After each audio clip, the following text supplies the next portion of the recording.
CET साठी trigonometry revise करा फक्त 2 मिनिटात. बघा ट्रिग्नोमेट्रिक फंक्शन 12वीचा जो आहे त्याच्यामध्ये सुरुवात होते प्रिन्सिपल सोल्युशन आणि जनरल सोल्युशन पासून. प्रिन्सिपल सोल्युशन मध्ये 0 to 2 पायच्या मधल्या व्हॅल्यूज आपण घेत असतो. जर ते पॉझिटिव्ह असेल तर साइन कॉस टॅन मध्ये पहिला क्वाड्रंट, दुसरा क्वाड्रंट, इकडे पहिला चौथा, इकडे पहिला तिसरा आपण घेतो. निगेटिव्ह असेल तर त्याच पद्धतीने एएसटीसी रूल लावायचा. जनरल सोल्युशन काढताना आपल्याला 3 प्रकारचे रिझल्ट असतात. स्पेसिफिकली 0 असेल तर काय, त्यानंतर अल्फा असेल तर काय आणि स्क्वेअर असेल तर काय. 0 जर का असेल तर theta equal to n pi, इकडे theta equal to 2n + 1 into pi by 2, इकडे थीटा इक्वल टू एन पाय असतं टॅन साठी. आणि जर अल्फा असेल, अल्फा म्हणजे काही व्हॅल्यू आली तर theta equal to n pi plus -1/n into alpha, त्याच पद्धतीने याचे रिझल्ट आहेत. आणि जर तो स्क्वेअर वाला टाइप असेल, sine square theta equal to sine square alpha, तर theta equal to n pi plus minus alpha, या पद्धतीने तिघांसाठी पण येतं. तर हे झालं जनरल सोल्युशन.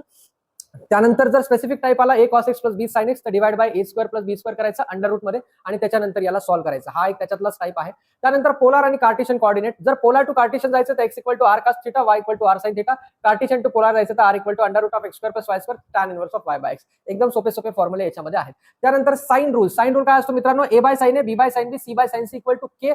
k किंवा तुम्ही काही पण घेऊ शकता कॉन्स्टंट. 2r, r म्हणजे सर्कमरेडियस याच्यामध्ये असते.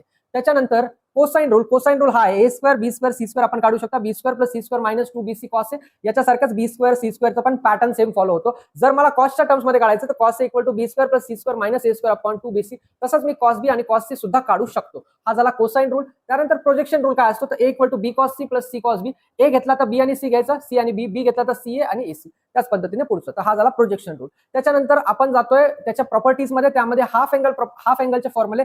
sin a/2 सेमी पेरिमीटरच्या टर्म्स मध्ये semi perimeter a + b + c divided by 2, sin a/2 cos a/2 tan a/2, b/2 आला, c/2 आला, त्याच पद्धतीने प्रिपेअर करा. इथे फक्त पॅटर्न नोट करा. पॅटर्न नोट केला तरी पण तुम्हाला सगळे फॉर्म्युले येऊन जातील. त्यानंतर नेपियर अॅनालॉजी आहे. त्याच्या आधी area of triangle half BC sin a, half AB sin c हा पण फॉर्म्युला असतो. एरिया ऑफ ट्रायंगल याला आपण हेरॉन्स फॉर्म्युला म्हणतो. तर हेरॉन्स फॉर्म्युला पण तुम्हाला लक्षात ठेवायचा काही ठिकाणी. त्यानंतर नेपियर्स अॅनालॉजी जी आहे, b - c/2 लक्षात ठेवायला सोपं. b - c आला, इथं b - c खाली प्लस घ्यायचं. BC आल्यानंतर उरला काय a, तर cot a/2 घ्यायचा. तोच पॅटर्न इकडे लावायचा. त्याच पद्धतीने येऊन जाईल.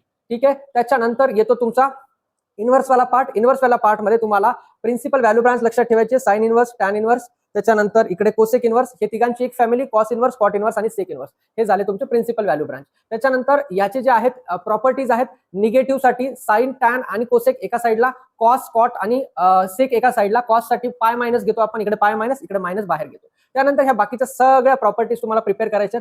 याही प्रॉपर्टीज त्याच्यामध्ये येतील. प्रॉपर्टीज चांगल्या करा, महत्वाचा पार्ट आहे. आणि हो, ट्रिग्नोमेट्री सगळ्यात जास्त वेटेज येते. पूर्ण प्रिपेअर करा. पुढचा टॉपिक कमेंट करा.